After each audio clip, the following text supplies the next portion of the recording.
guys, so I just got back from vacation, and while I was there, they served butternut squash that they roasted, but the peel was on it and they made it into chunks, so it gave me an idea to try to recreate that, but of course I'm going to do my own spin. So I've cut off the top and the back, and I'm basically going to, you want a really sharp knife for this, and I'm already going off course. But you cut it down like so, and I think I want to do 3 cuts this way. Now if this is too difficult for you to cut, you can stick it in the microwave for 2 or 3 minutes just to soften it up. Okay, so I'm going to do that, and I'm going to cut each piece about this size. Of course, I washed this prior to us cutting into it. So I will get it all prepared and put in my bowl, and I'll come on back. Alright, so I have my pumpkin or my butternut squash cut up here. I have 5 cloves of garlic. Those I just took out of the freezer, and I'm going to cook them, start cooking them just like that, because it'll take a longer time for them to burn, but they'll still permeate our veggies. What I'm going to do is, you can add regular salt. I'm just going to add some all-purpose seasoning. Just add it to your taste. That's probably about 1.5 teaspoons. I have a couple tablespoons of just regular canola oil. You need an oil that's not going to burn, that can take heat. I'm going to get this all mixed up. And then when our squash is about 5 minutes to be done, I'm going to sprinkle it with, I'm using a brown sugar alternative, but you can use brown sugar. So I'm going to say that's about 1/4 cup. And I am going to spice it up with some cloves. Just about 1/8 teaspoon of that. I'm also going to add some cardamom powder. I love the flavor of cardamom. About 1/2 teaspoon.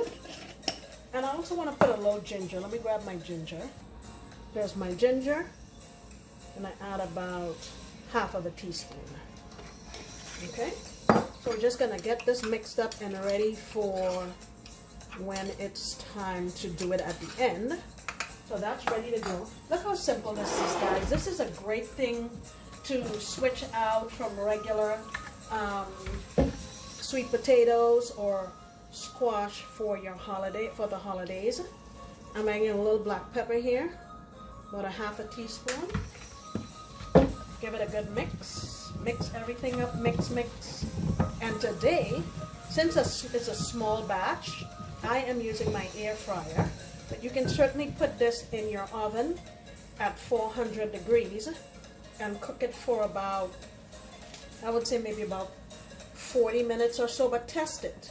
Let me get my air fryer up here and we'll keep going.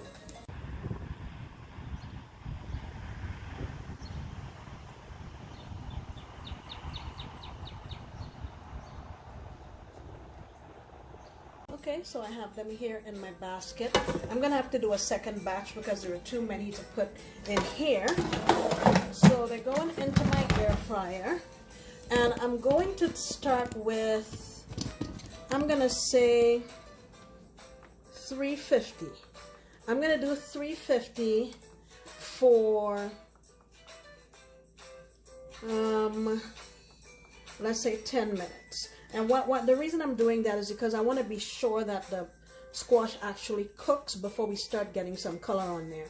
So once I do this 10 minutes, I'll see what it looks like, flip it, and maybe go up to 400 at that time. But I'll let you know what I do and how it works, okay? Here we go. So it's been 10 minutes. You see what they look like? They're already starting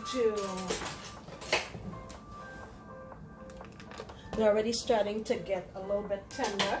So I am going to just flip them over. And I think this time I will increase to 400 degrees. And we'll do another, I think I'll check it at 8 minutes just to be sure. And I'll let you see how they look and if they're ready at that time.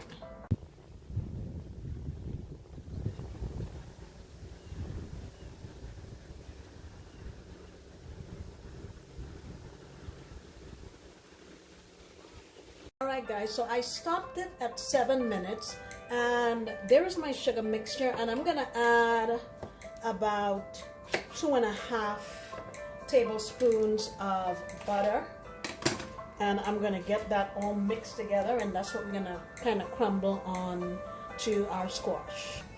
Alright, this is what it looks like. I just sprinkled some of that on there. In we go, and I'm gonna say 2 or 3 minutes. Alright guys, here is the finished product.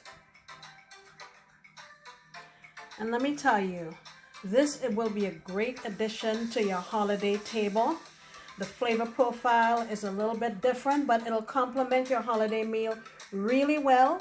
Now, the skin of the butternut squash can be eaten, but I never eat it. Let me get a spoon and show you how easy it is to cut through that. Look at that. And it peels right off of the skin. See that? It comes right off. So, yeah. I hope you take the time to try this for your family. It was so simple. You didn't have to struggle to peel it or anything. And the taste is going to be fantastic. Guys, thank you so much for coming back into my kitchen. I sincerely appreciate you, and I hope you come back next time when I promise to make another delicious recipe. Bye!